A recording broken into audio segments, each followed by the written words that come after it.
So I'm going to go ahead and get us started because there's a lot to get through.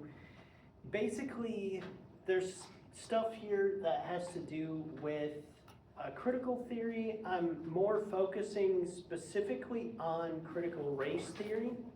But the general idea of critical theory, any sort of critical theory, like if you look at critical theory, critical race theory, if you look at any sort of that stuff in theology, it's all looking at very minute, tiny things. So digging in really deep and looking at the details is the basic idea of critical theory. But I want to give some background here so that y'all understand what's going on in the background and why, because this idea didn't just come out of nowhere.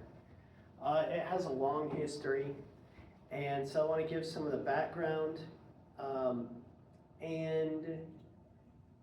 I'll say up front that this area of philosophy, the continental philosophers, is not, and I focused in my undergrad almost completely, other than 2 classes,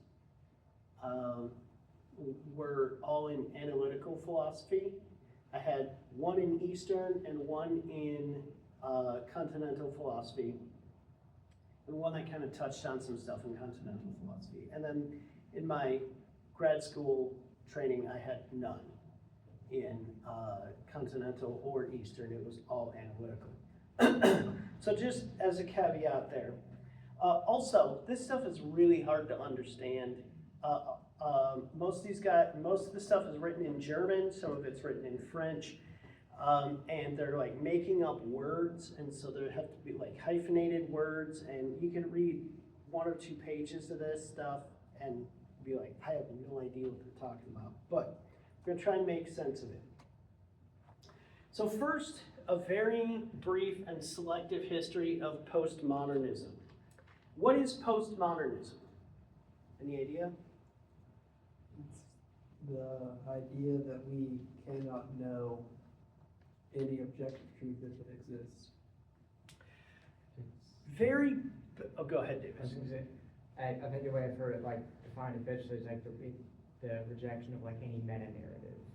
Right. It is the rejection of any meta-narratives is basically the idea that a lot of people put forward. Postmodernism, as a school of thought, as a broad idea, sort of doesn't want to be defined. And so it's difficult to sort of define it. In fact, there are aspects, hey Elijah, there are aspects of postmodernism which some postmodern writers will actually get to the point where if you understand what they're saying, they feel like they've failed because they're trying to be so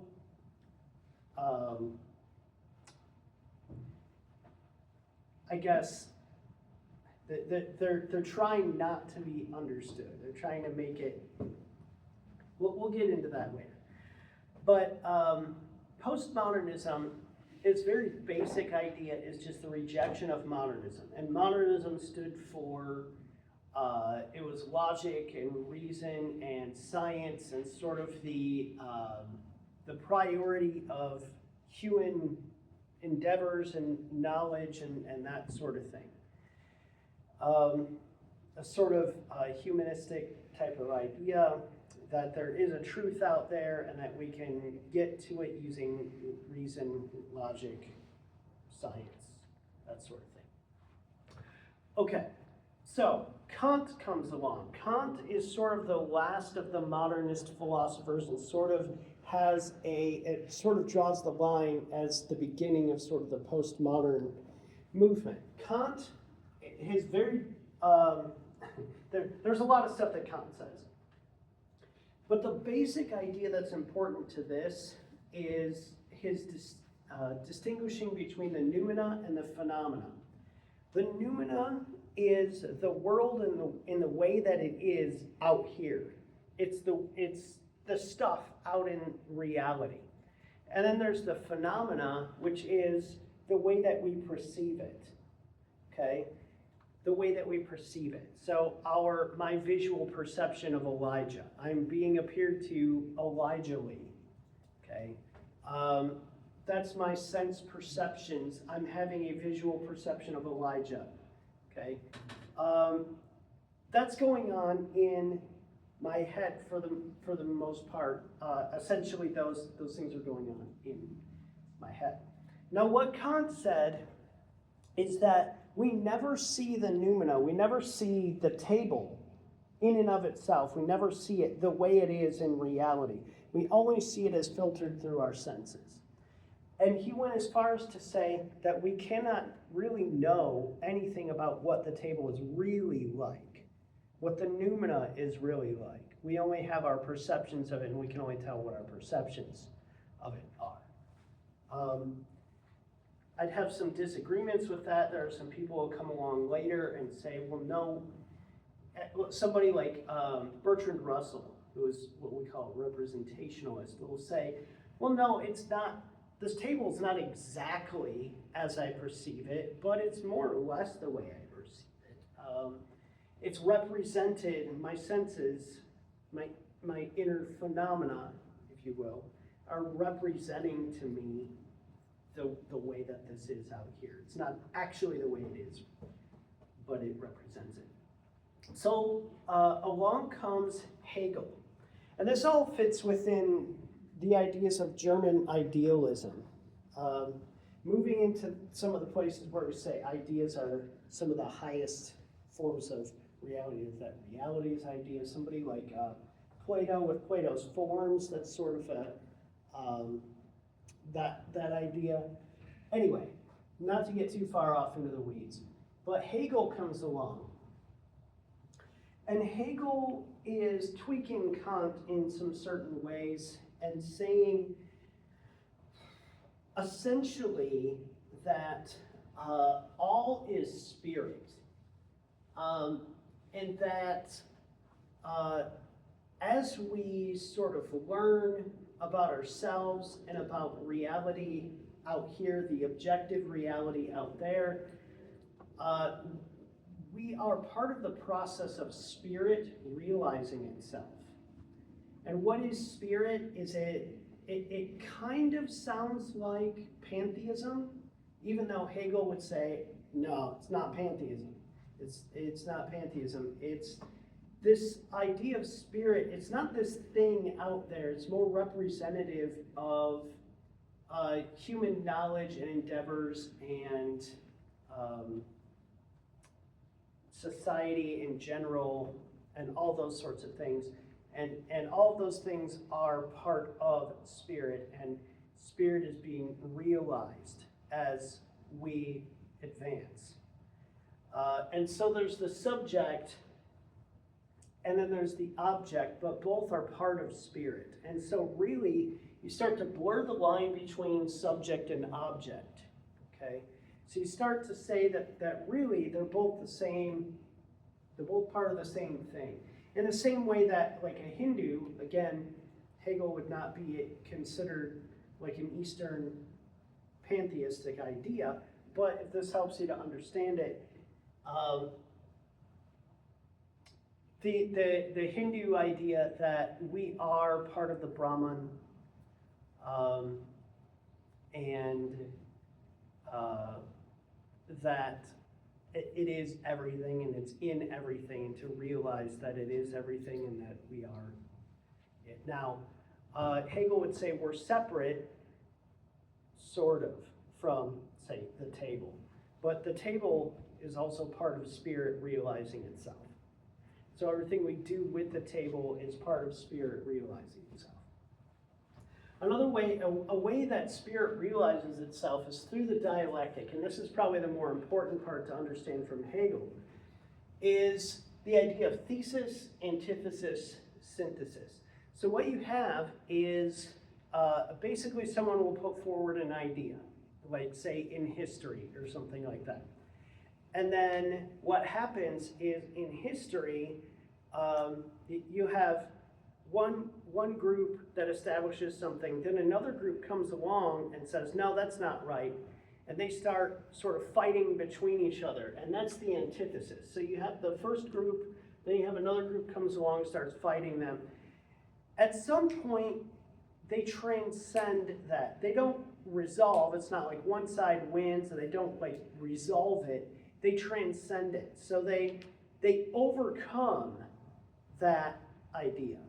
They overcome that dispute, and that becomes the synthesis. So the synthesis is sort of transcending this problem.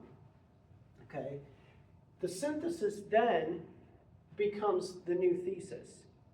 And then another antithesis comes, and they fight each other until they transcend and go over and above that dispute to the synthesis again. So, and this is all part of spirit realizing itself. And the more this cycles, the more spirit is realizing itself. It's almost like a process theology. Though spirit isn't necessarily God. The idea is that it's the more that we advance, the more spirit is being realized. Okay. Hegel had a very broad and very wide-ranging impact.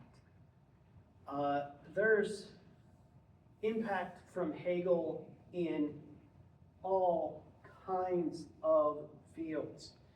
First in philosophy, then in theology, like the Tübingen School, a lot of the stuff that came up from the sort of liberal German philosophy, or the liberal German theology of the mid-1800s, a lot of that has its basis in this sort of dialectical approach. So sorts of ideas, like just say for instance, you have the Old Testament and you have the camp that wants to call God Jehovah, and the other camp that wants to call God Elohim, and they're fighting against each other until finally the redactor comes along and puts together the books of Moses in a way, edits them together in a way that fixes all that and is the synthesis. Okay, so you have stuff like that. So it's in philosophy, it's in theology, it's in, it ends up in sociology, it ends up in, I know somebody who did her dissertation in communication on a dialectical approach, looking at communication within churches in a dialectical approach, stuff like that. So it's everywhere, and it has permeated things. Now, Hegel has a student, and this student is Karl Marx. Karl Marx says, well, let's try applying this to the economy. And this is what's called dialectical materialism. Okay? Now what Marx says is we apply this, we have the thesis and the antithesis. What happens is you have the proletariat, who are the factory workers, they're the day laborers, the people who go to Toyota and work all day at Toyota for $1 a day or whatever that they were making. They go to the factories and they produce the products, and the people that own the factories make all the money, and they just have the sort of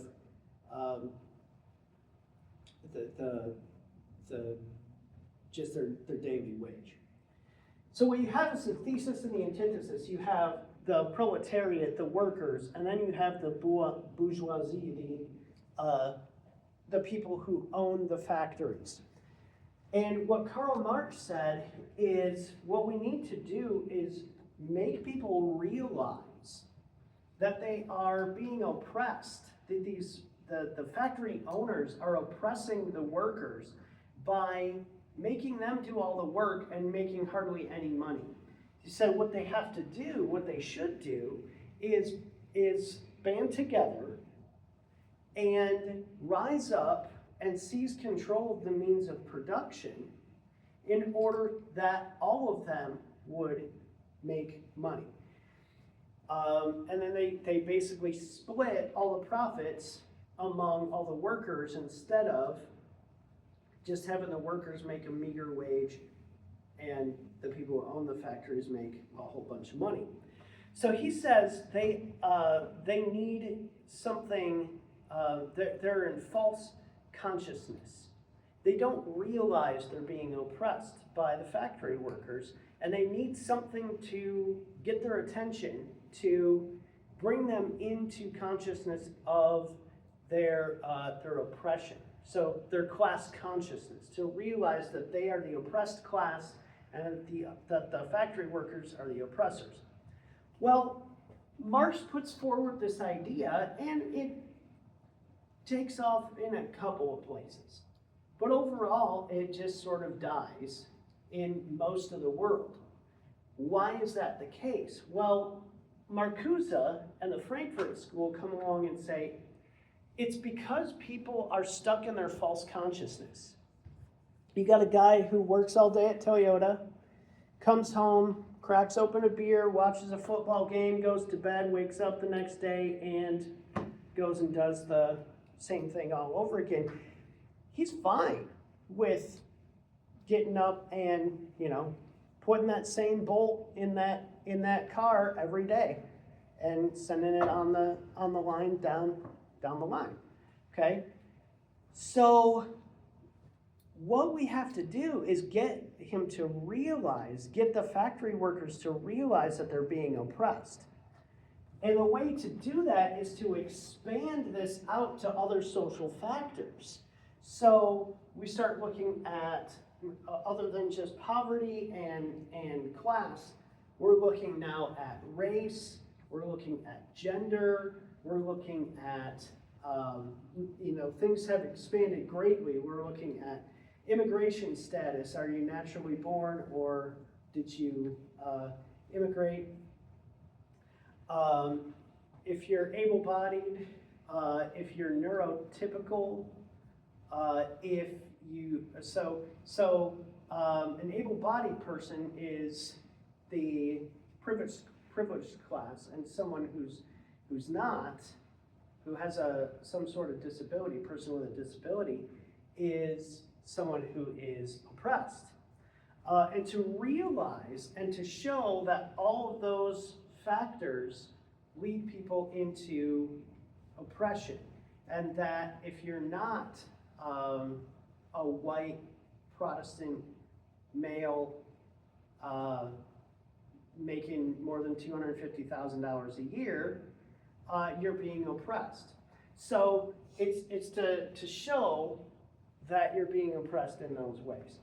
Okay, does that make sense? So it's just sort of and it's still this dialectic sort of approach where it's the one against the other. Sort of like in Marx where you have the proletariat versus the bourgeois. Okay, they are fighting against each other. And so it is that the white people fight against all the people of color. The natural-born people fight against the people who've immigrated here. The people who are cisgendered fight against the people who are who have gender dysphoria. The people who are straight against the people with same-sex attractions. So you have all that, and you have oppressor classes and oppressed classes in all of those. You have the oppressed and the oppressor in all of those. Okay? So that's sort of one strain. Any questions about that? Okay. The next strain kind of comes through Nietzsche. And Nietzsche, and I believe it was Schopenhauer that was talking about power and life and all these things that are sort of the one basis for reality and for morality and all of those things. Well, Nietzsche comes along, and Nietzsche has his perspectivism. And what Nietzsche says is basically there is no objective truth. There are just many different perspectives. So everyone has their own perspective, and no one perspective is any better than any other person's perspective. There's just, and all there are different perspectives. That's all there are. There's no right perspectives. There's just everybody's different perspective. So this is where we kind of get the idea of the rejection of all meta-narratives. There is no right answer. There is no right perspective. If we look at politics, there is no right view. If we look at abortion, there is no right view. There's just different views, just different perspectives on it, those sorts of things. And that would even apply in cases when I get to the will to power stuff, to science. So how many moons does Jupiter have, or where did our moon come from, or that sort of thing. There's different ideas out there, and they're all sort of vying for power. They're just perspectives. They're just perspectives that are pursuing the will to power. So what is the will to power? Well, the will to power is essentially a way of, the basis of it is similar to virtues, right? So it's trying to become a better person. It's trying to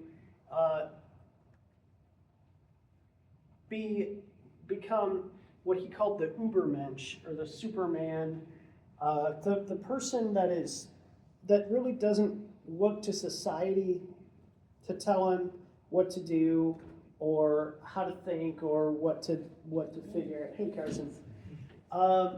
But is just sort of able to sort of become this person who is fulfilled and just able to do a lot of different things, become an artist, whatever it might be, and just become just what we would think of as a really virtuous, well-rounded individual.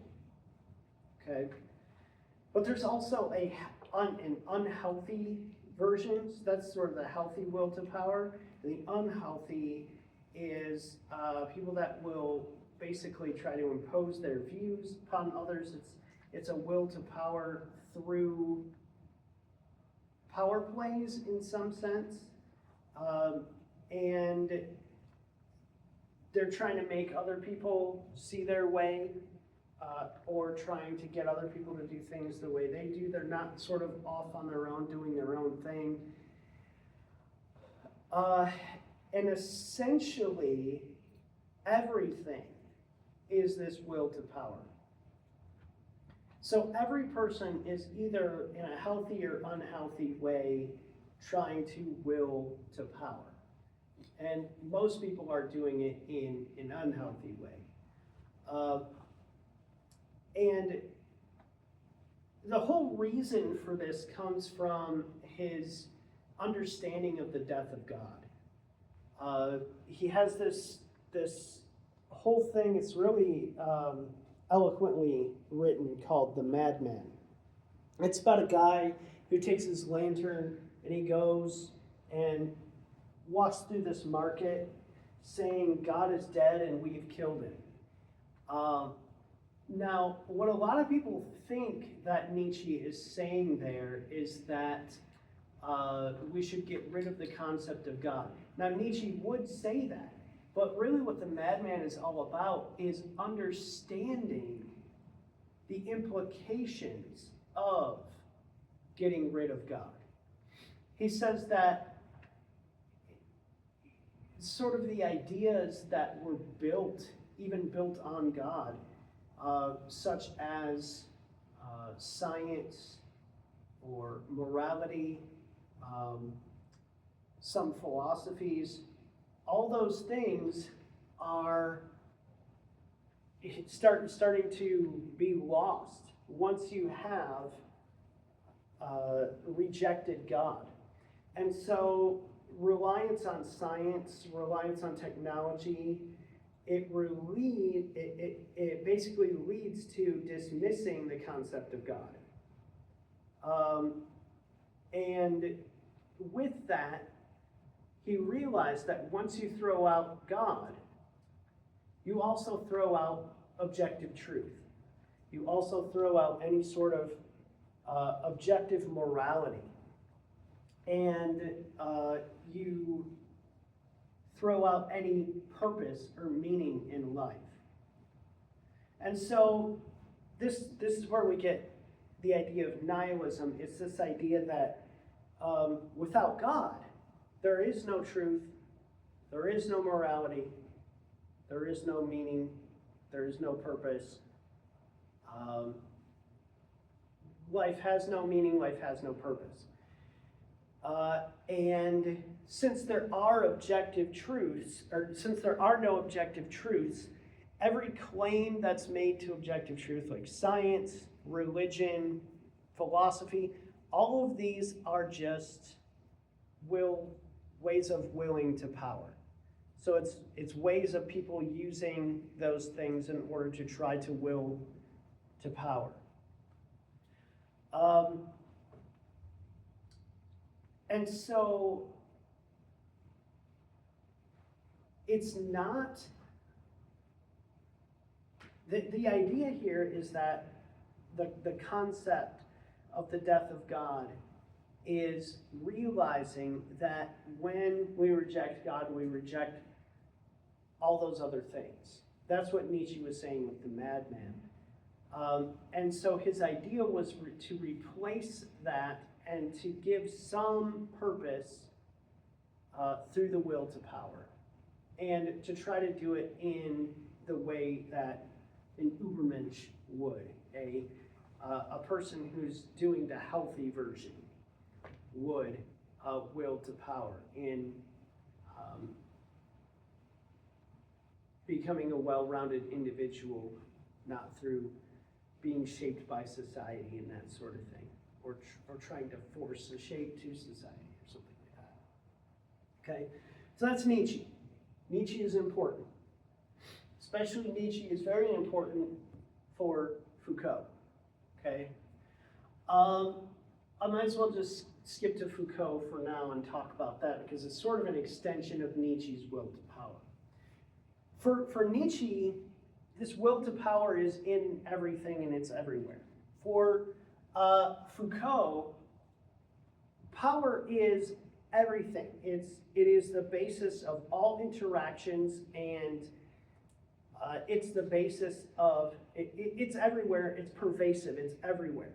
It's like a grid sort of underlying everything and connecting everything. Okay, so he has this idea of power knowledge. So this is not power and knowledge, this is one concept called power knowledge. And that is the knowledge that is the narrative that is established by the dominant power. Or that it's the dominant power establishes the narrative. Okay, so you have a bunch of people who say that, I don't know, let's say you have a bunch of white people in power, and those white people in power say that it's wrong to let people of color into the country, okay? So that is sort of power knowledge. That is the dominant power of the white people establishing their narrative. And in some sense, that becomes the truth. There's an aspect of Nietzsche as well, his morality, which was called master and slave morality, or it's typically called master-slave morality. Or might makes right, some people will say. But it's basically, the idea is that what is right or wrong is established by who happens to be in power. And they decide, basically whoever can enforce their view, whoever has the power to enforce their view of what's right and wrong, is what becomes right and wrong in that time and place. So knowledge is the narrative established by the dominant power, and then biopower is the knowledge of science. So the current views of science are just another form. They're basically a dominant narrative that's established by the dominant power. And it's just another way of sort of establishing power and gaining power over people. Okay, so we have science, medicine, those sorts of things, they establish power over people. This next part is a really important part. Power is like a grid or network that affects every social interaction. Every interaction that I have. So if I am having a conversation with Elijah, and I say, Elijah, what are you doing this weekend? In this conversation, what I'm trying to do is I am trying to get power over Elijah. Elijah and I, in this conversation, are in a struggle for power, even at an unrealized level. I'm trying to get power over him, he's trying to get power over me, and the connection is that in everything, every interaction that you have with a person is an interaction of power dynamics. So everybody is trying to get power over other people. So in every sort of instance, there's going to be someone who's being oppressed and someone who's oppressing. Okay? And then things have no essence or identity, essentially. It's just sort of what's established. Jacques Derrida, not too important for the particular stuff we're talking about today, but some of these things that have to do with, say, queer theory and different views on LGBTQ plus stuff. We'll take Derrida's view of some feminist ideas and things like that as well. Taking things from Derrida, taking things also from like Rousseau, who said that we have to look inside ourselves to be able to figure out what our authentic self is, and because we have these sorts of restraints. Hegel actually said something similar now you would say they're sort of working with the state in order to realize spirit. Whereas Rousseau would say the state sort of stifles the person, but we will do that because we want order in society. And so we give up certain freedoms in order to have order in society. Anyway, Derrida's basic idea is deconstruction, that words have no objective meaning. They only mean something in contrast to something else. So hot and cold. Hot is only, basically hot only means hot because it's not cold. So what is the definition of hot? It's not cold. What's the definition of cold? It's not hot. And in every one of those binaries, those sort of opposites, there are power dynamics involved. Okay, And the binaries are only binaries in appearance. You flip the binaries, you give power to the part of the binary that's not, and you realize that there really is no difference. So you have male and you have female, and there's this binary that says there's male over here, there's female over here. Male has power. Let's flip the binaries and give power to the females. And once you give power to the females, then you realize that there's really no binary there at all, and they're really just, it's really just semantics. But those words really have no real meaning. Okay, so that's the background. Now let's talk about what critical race theory is. And I think this is important because a lot, like even in this state, I don't know if there is a law or if it's coming, but this is happening in a number of states where laws are being passed that you can't teach critical race theory in schools. The issue, I think, with some of those laws is I don't think anybody teaches critical race theory in school. I think it's assumed. And as it's assumed, other things are taught that sort of just come out of critical theory that are not actually, and critical theory is not actually taught, it's just the basis for other teachings. So I think they actually should teach critical theory and teach what it is and what's wrong with it. I think that would be a better thing. But at any rate, critical race theory. Let's talk about what it is. At its very lowest level, critical race theory was this idea put forward in law that was to look at the different ways in which race affected outcomes in court, and the way that the justice system deals with race and deals differently with people of different races. But now it's moved into more of social work and into all kinds of other things, gender studies, and into things that are just not even related to those fields, like medical fields, nursing, glaciology, whatever might be the case. Those are sort of famous ones, right? But the basic idea of critical theory and critical race theory is to minutely examine everything and try to figure out why there are differences between the way that races are treated and the outcomes that different races have. That's the basic idea.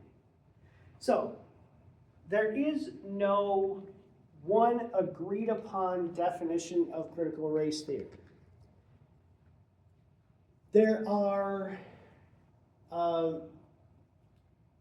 in fact, some people will say, I forget who it was, but they said it's not really a thing or a theory, it's just sort of a process.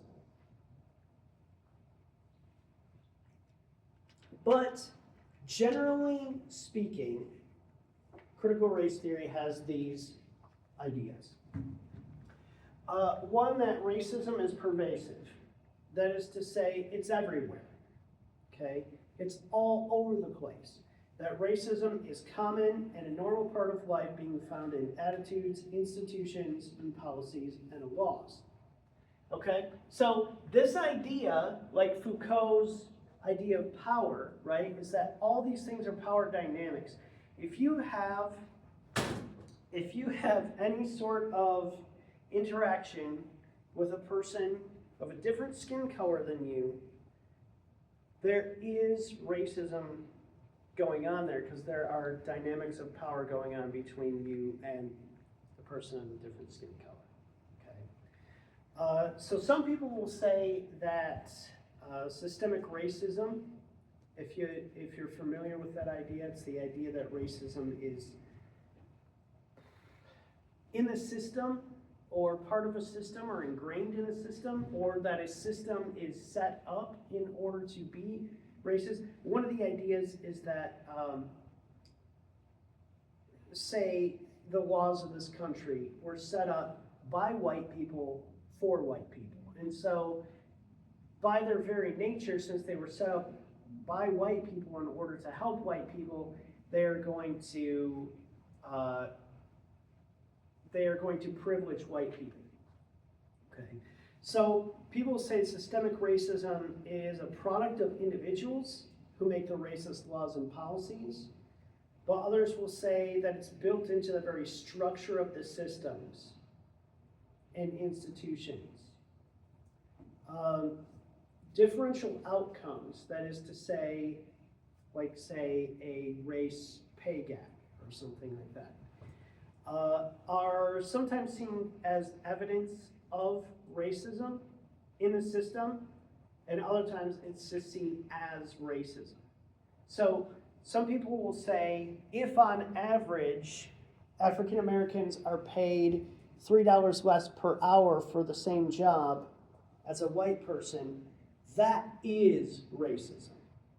Because those outcomes are different, that is racism.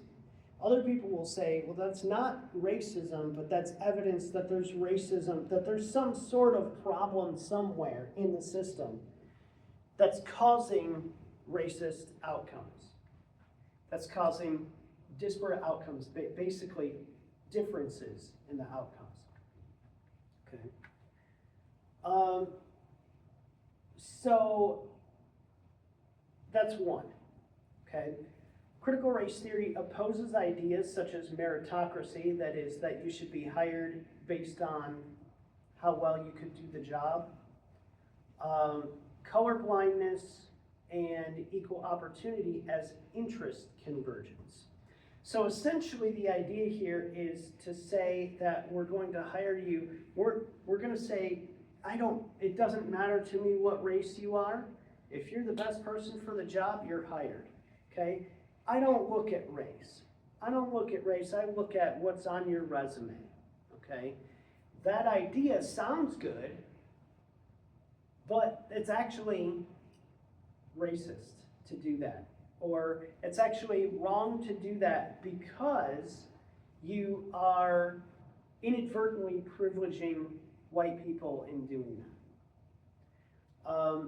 And color blindness is the same way. It used to be this sort of idea of color blindness, like you want to be colorblind. You want to say, well, there is no difference. There is no difference. Now the point is to try to say something like we need to see the differences, we need to acknowledge those, and we need to uplift the oppressed voices.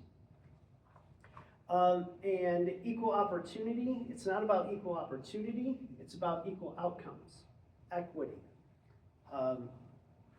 And so if you've heard like DEI programs, diversity, equity, and inclusion, the equity means equality of outcomes. So it's about that. Now what's interest convergence? That's basically saying that white people will only help people of color if it somehow helps them. So for instance, the white governors that signed desegregation laws into law were not doing it because they wanted to necessarily help in that way, but because they would get something out of it, they would get more votes out of it or something like that. So white people will only basically help people of color if they're getting something out of it.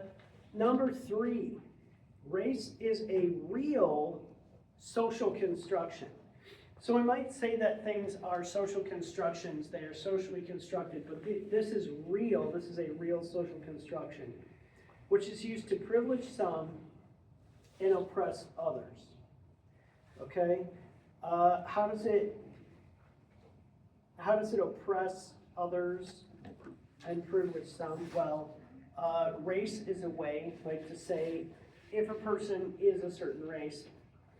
See you later, Nathan. Are you coming to dinner or no? It depends on what time the class is. Okay. That the oppression, the race defines who's oppressed. Your race defines whether or not you're oppressed. But it's also the case that the oppression also defines your race. If you're an oppressed person, it's your race. So race is a real social construction. I should say here that racism in this sense is I'll get to that later.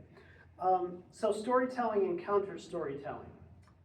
You have this sort of Hegelian idea, the tension of the thesis versus the antithesis here. Storytelling is important, especially when mixed with standpoint epistemology. You have the idea of storytelling, which is listening to the lived experience of the oppressed. Okay, listening to the lived experience of people of color and seeing how they've been oppressed.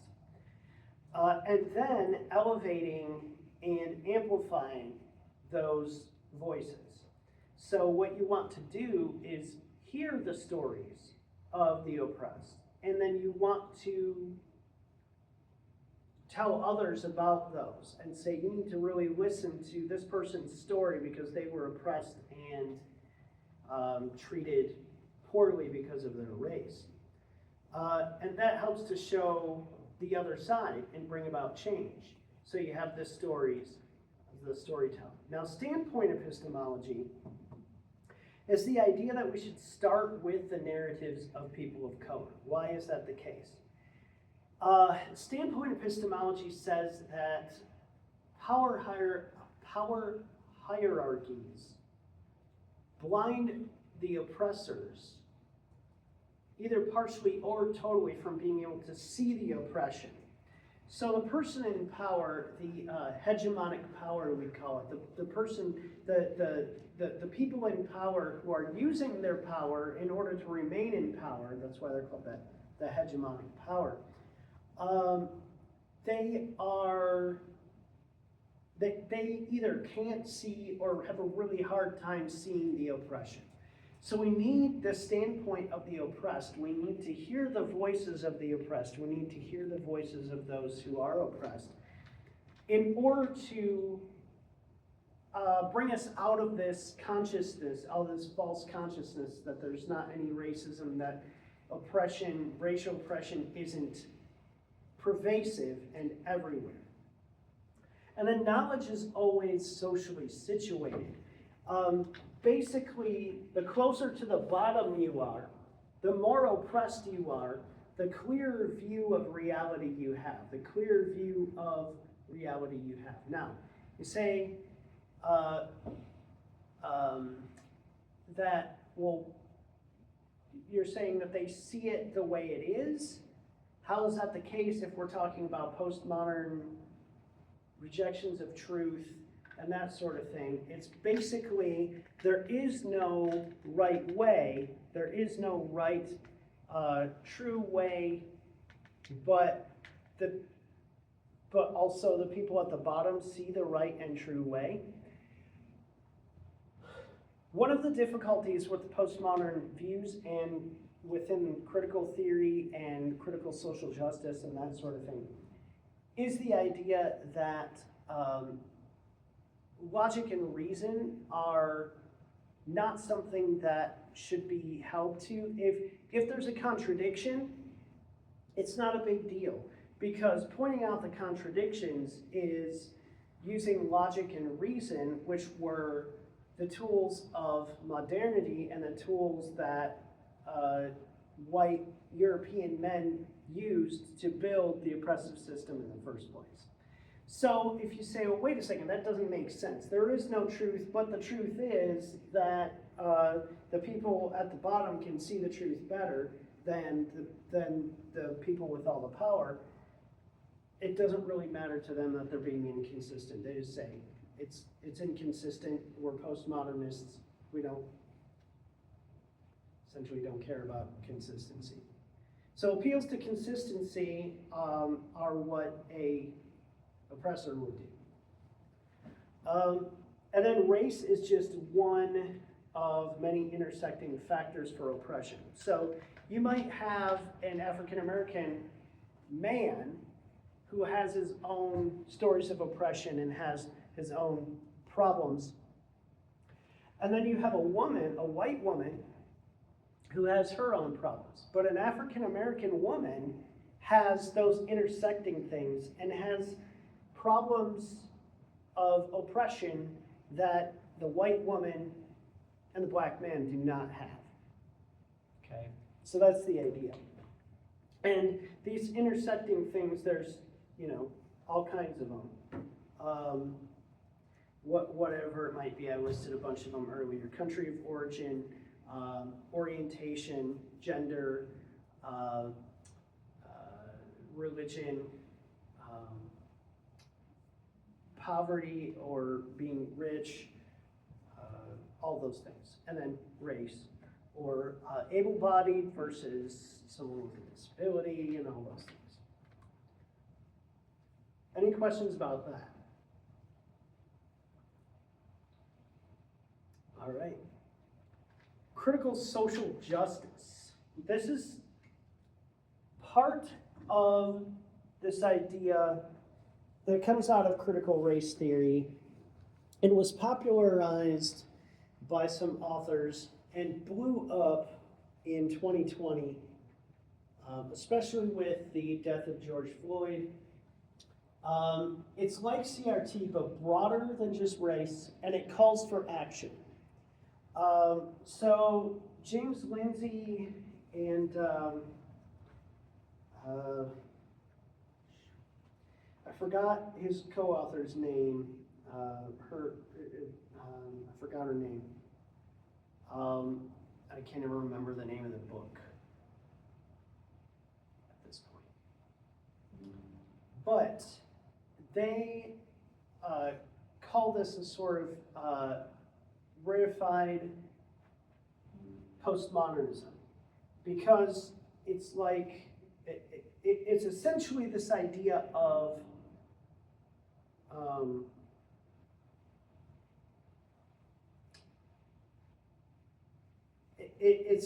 when you have something like that, it's sort of ethereal, but it becomes concrete.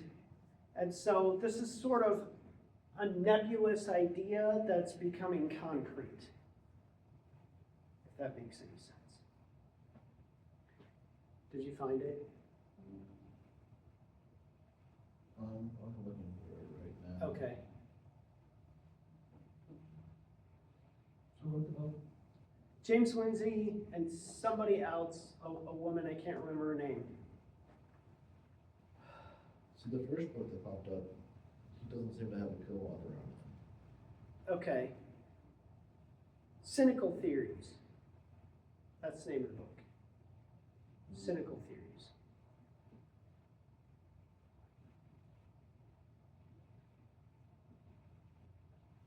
Okay, so the goal of critical social justice is to bring equity, that is, equality of outcomes, and justice for the oppressed. What is it? Helen Pluckrose. Helen Pluckrose. Yeah, that is correct. So to bring equity, equality of outcomes, and justice for the oppressed. So to reverse the damage done by slavery, redlining, and Jim Crow laws. So slavery, redlining, are y'all familiar with redlining? No? Okay, so do you want to explain it, Carson? Yeah, I guess it was just where, like banks and, like districting would essentially draw lines on maps that would restrict certain groups of people living in certain areas from getting like favorable mortgages or Right. They were So just generally economic gerrymandering. pretty much. Yes. It was essentially, they would draw a red line on the map and say, if anyone comes in for a home loan from this area of the city, don't give it to them. And I'm sure they had various reasons for it. Some of it might have been straight up racist.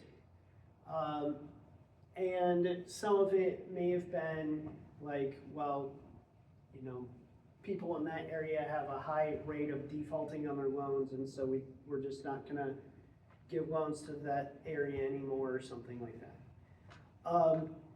So all of that, the Jim Crow laws and the slavery and redlining, is trying to reverse, trying to flip those binaries, if you will, trying to flip and reverse the damage done there.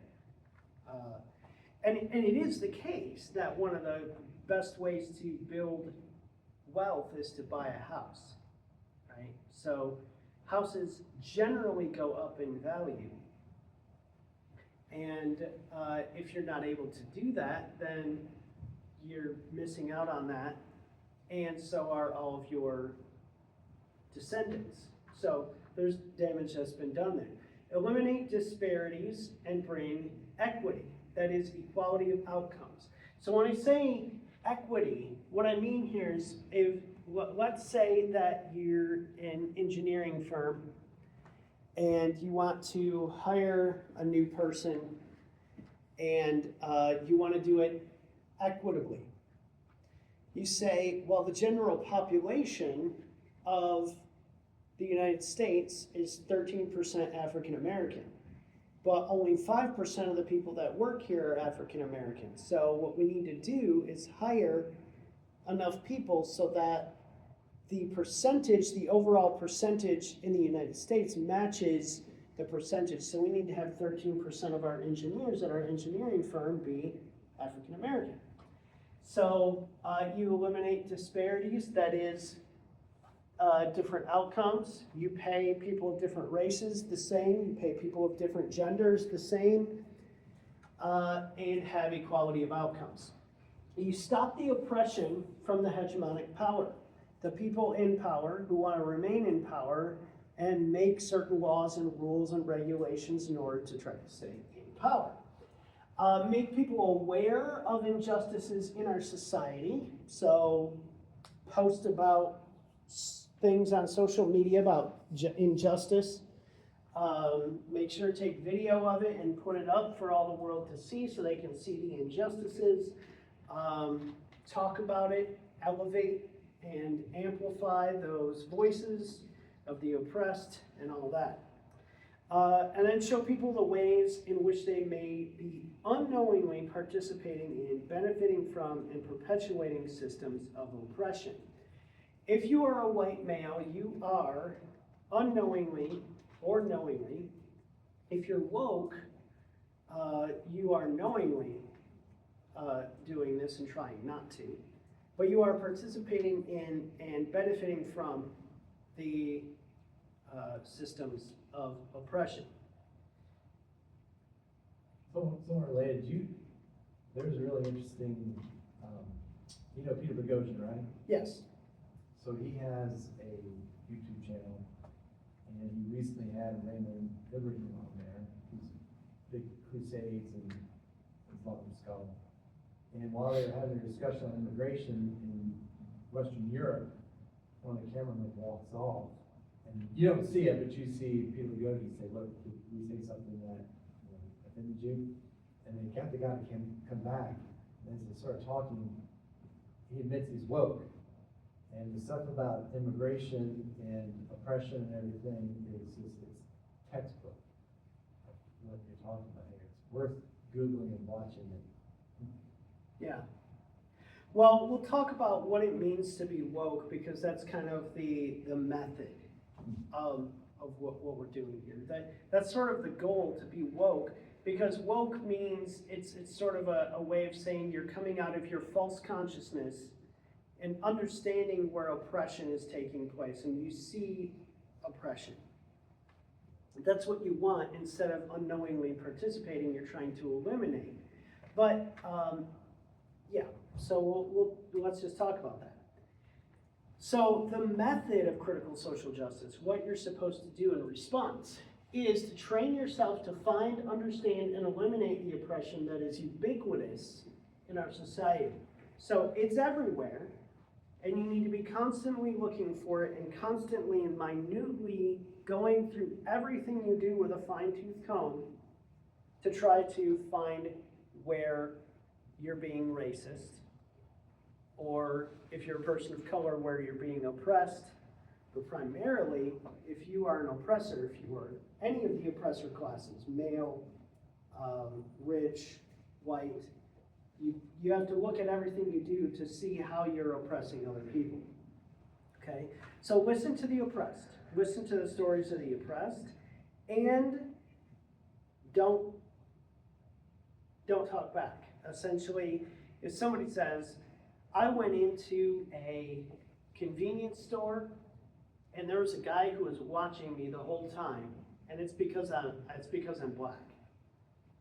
You can't say, well, what if there was just a robbery of a convenience store down the street and you happen to fit the description of that person?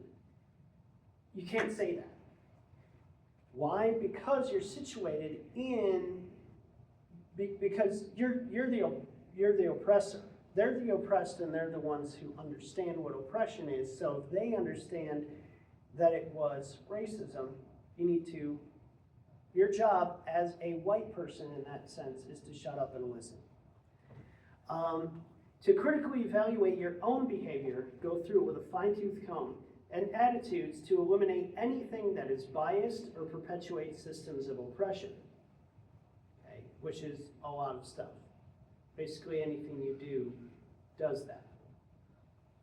Flip binaries, overthrow systems of oppression built on those binaries, okay?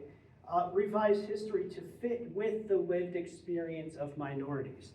The 1619 Project, I think is what it's called. 1619 Project is a revisionist history that talks about the founding of the United States as founded upon slavery for the purpose of slavery, okay? And again, you say, well, is that true? Did that actually happen? It doesn't really matter. What happens is that you're amplifying those voices, and that you are giving voice to the oppressed, and that you are explaining how people of color have been exploited in this country. Okay. Enact or fight it for equitable policies. Okay. So,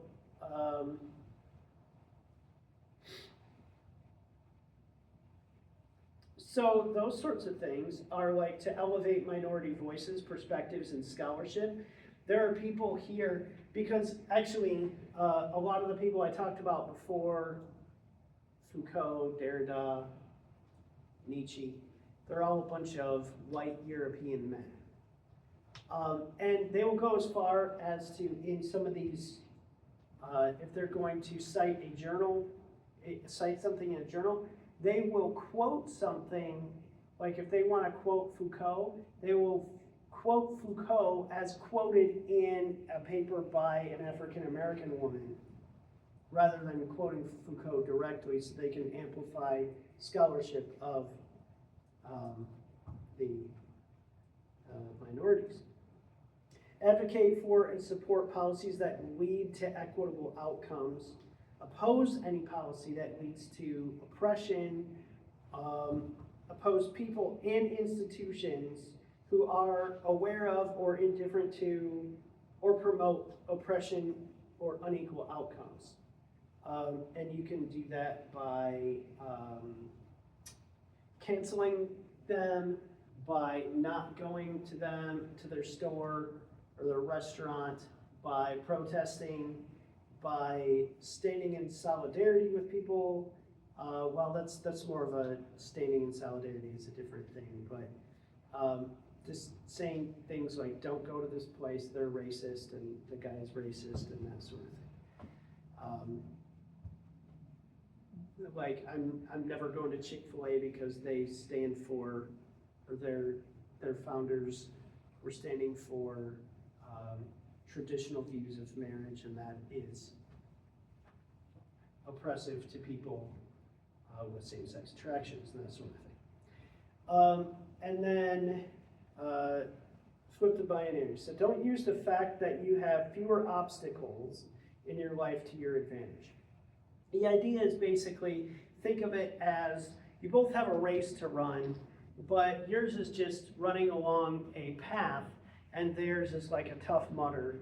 And so don't use the fact that you don't have extra obstacles in your way to your advantage. If you're given a scholarship, perhaps maybe you should give that away and give it back and let someone who's a person of color take that scholarship. Any questions about all that before we turn to the difficulties with critical theory? This is where we start to talk about I think this stuff is important because I don't think this stuff is talked about very much. A lot of times when people say stuff against critical theory, all they say is, well, it's Marxist, it's communist. And that's, it's basically just saying, it's basically guilt by association without really getting into the details of the problems with it. So, objections to critical race theory and critical social justice. The first, and I think one of the biggest, is that if our goal is to get rid of racism, one of the worst things we can do is say, you and you are in a fight for power based solely upon your race. Fight. Right? The idea that we would divide all people up based solely on their skin color and tell them they are in a battle for power against each other, that is not going to heal racism. It's going to make it worse. And I think in some sense, since 2020, those who are more prone to racism are probably moving more toward racism than trying to resolve it. They're digging in and becoming more racist than less racist. It's just not a good idea to break people up. And by old definitions of racism, that would be racist in itself to say, well, there's us versus them. White people against everybody else. We have the power, come and get it. That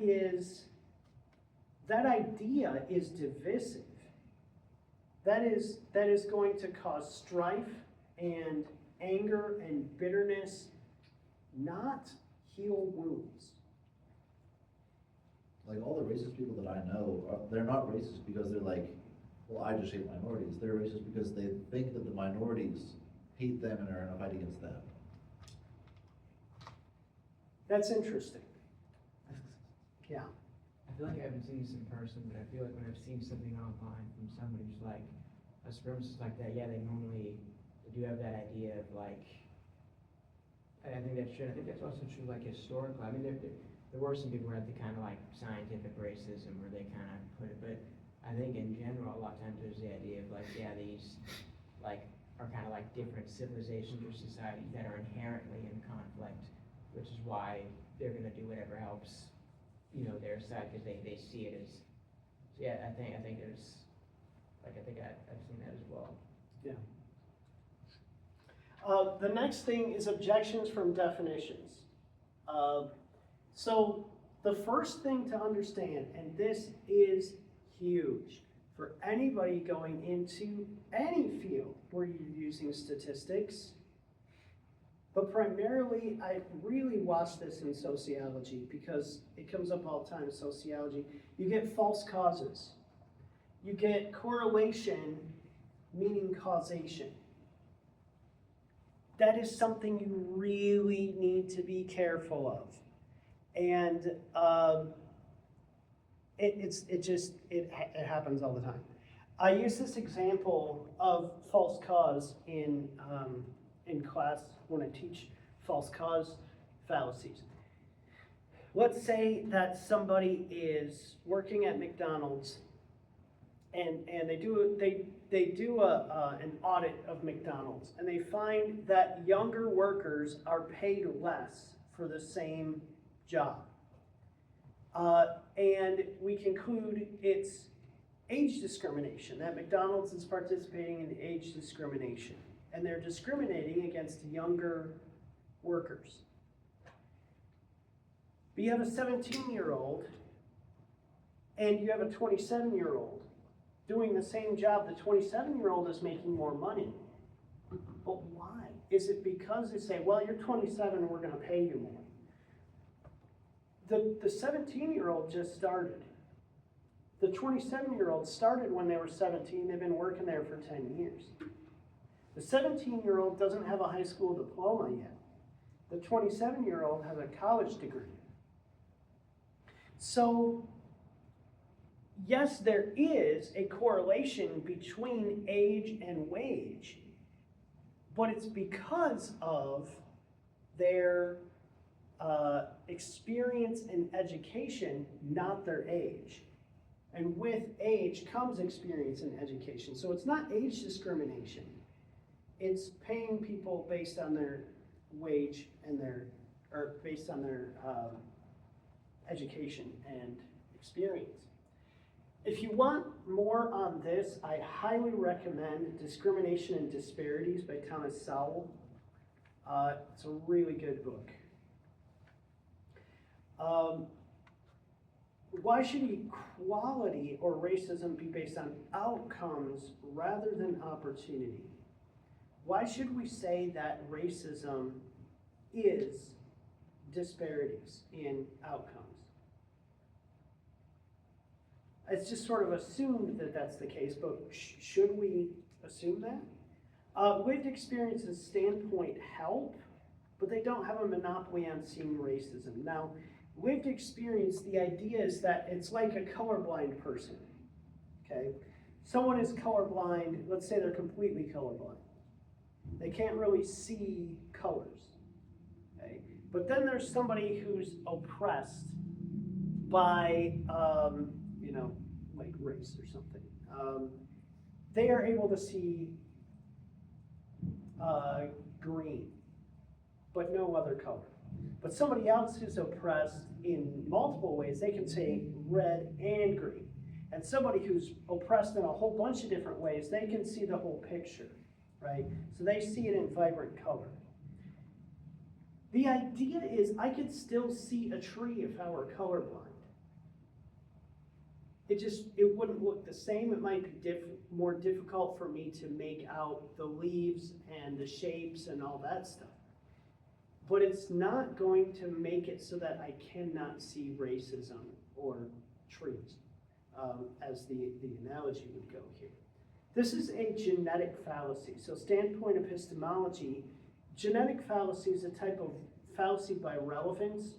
It basically says where you're coming from does not change the truth of what you're saying. So being poor does not make your statements true. Being rich does not make your statements false. Being rich does not make your statements true either. Being poor does not make your statements false. Being rich or poor does not make your statements true. It's a genetic fallacy. Another thing that somebody could say is systems can't be racist, only people can. That has to do with intentions. Whether or not we're going to define racism as intentions, or if somebody can be unintentionally racist. And the effects of racism are not racism. One of the things that I would say is, let's say, and I give this example, let's say that a guy moves into a neighborhood and he gets on the board for his HOA. And he says that no person of color can move into this neighborhood, okay? And so they're drawing up the charter for the neighborhood, and no person of color can hold a deed to a house in that neighborhood, okay? That's racist. That is racist, okay? Now, he meets a nice woman, and they fall in love, they get married. She's a person of color. He's changed his mind. He has completely sees things differently now and understands that his old ways were terrible ways. Okay. And he is no longer a racist and now lives with his African-American wife, or whatever it might be. That policy is still in place. Okay. Is that still racism? Maybe. Maybe. You could probably say that it still is racism. So he fights, that goes to the HOA again and says, we need to change this. We need to change this. They get rid of the law. But guess what? Now it's been, that rule, it's been 10 years. 10 years of people living in that neighborhood. There are 50, let's just say that there are 50 households in that neighborhood. One of them has a person of color in it. And that's his household. The rest are all white. Is that racism? Well, now, see you later, Clint. Yeah. Now he's no longer racist. Now the racist policy is gone, but still the vast majority of the neighborhood is white. Is that racism? Well, it doesn't seem like it. There's nothing actually racist there anymore. All of it is gone. The effects of it are still there, but that's not racism. Okay? All right. Other objections. I got 4 minutes to get through the rest of this. Objections from self-refuting nature of postmodernism. This one is fairly important, but again, consistency and not being contradictory is not something that is so important. The most important thing is balancing out the power disparities. It isn't necessarily how you get there. But for the postmodern view, Nietzschean perspectivism is Nietzsche's perspective. It's his perspective. And Nietzsche made objective claims. But here's the basic idea of this. Nietzsche's making an objective truth claim that there are no objective truth claims.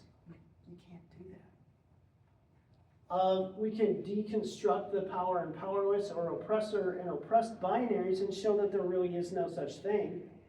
That sort of deconstructs deconstruction. And that power knowledge is just, let's just say that Foucault's ideas of power knowledge become the dominant narrative. Well, that's just one dominant narrative that's now oppressing people.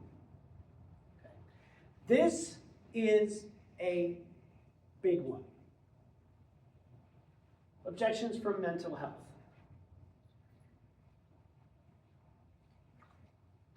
The idea that your identity is shaped by how you've been mistreated and oppressed is extremely detrimental.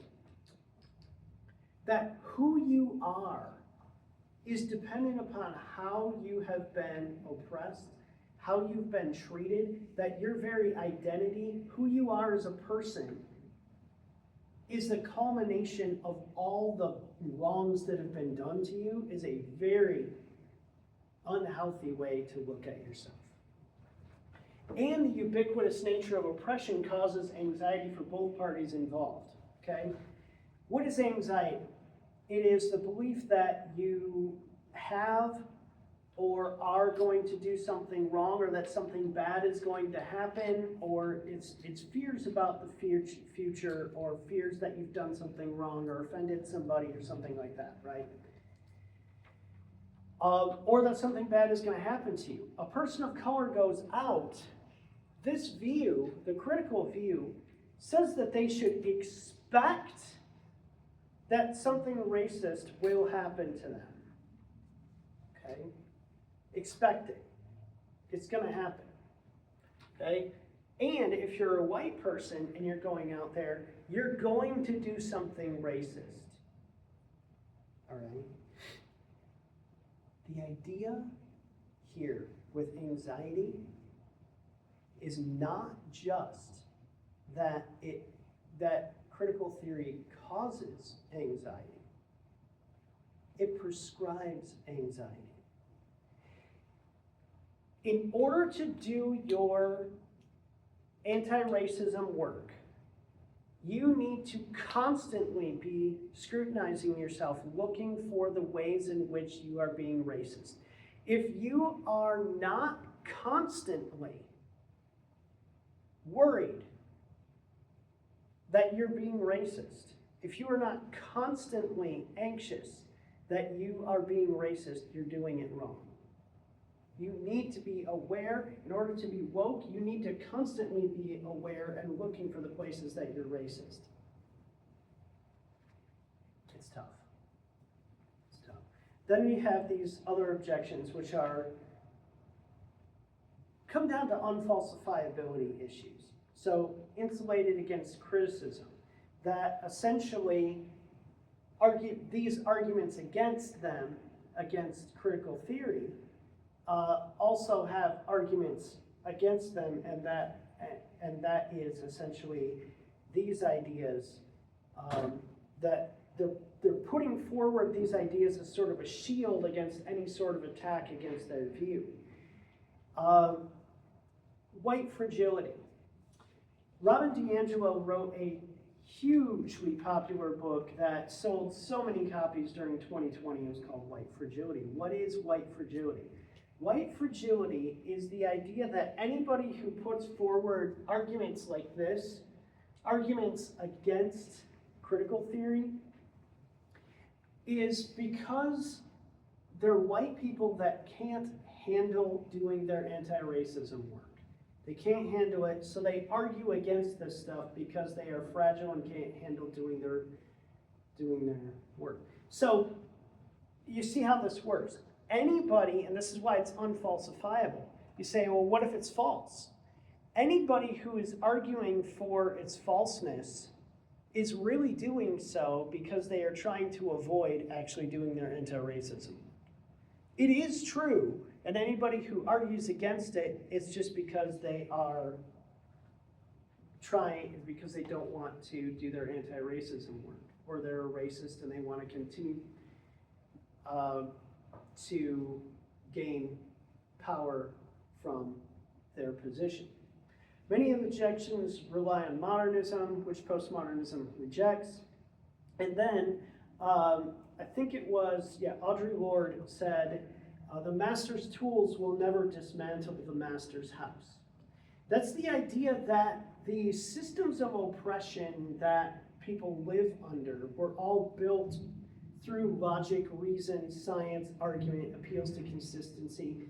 Those are the tools of oppression. So if you're using logic, reason, science, if you're using statistics and that sort of thing to argue against these views, that's just the tools of oppression. Okay? A few words of caution. Not all social justice or fights against racial injustice are of the critical form. You can still fight against racism without being a critical theorist, okay? And I would say you should do that because, and not every person who holds the CRT is a Marxist. Not everyone who says there's systemic racism is someone who holds to critical theory. There are plenty of modernist approaches, and I would say here, there are plenty of Christian approaches, like the idea that everyone is created in the image of God, and so that all races are equally human and need to be treated as such. Okay? Fight against racism. However you feel about all this stuff we talked about, you need to fight against racism, because old school, I hate you because of your skin color, racism still exists. And we need to fight against that, especially from a Christian perspective. Okay, I went 4 minutes over, but any questions on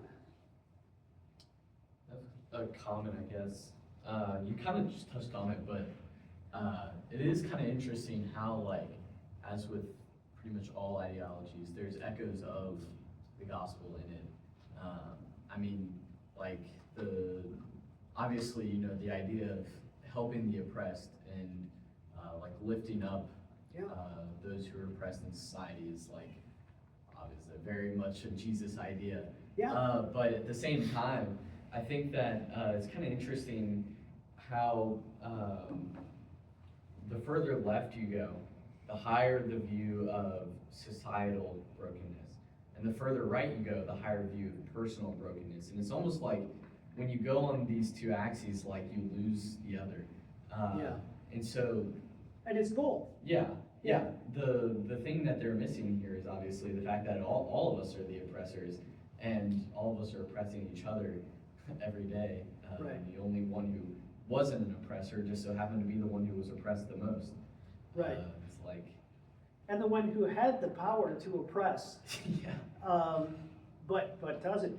But see, that's another thing too, is that Christianity a lot of times is looked at as oppressive, as it's part of the history of colonialism, or it's part of the ideas of telling people that they can't be their authentic self, which is a man attracted to a man, or a person with a penis who feels like a woman, and they need to live out their authentic self, but they are being oppressed by Christian Western morality that is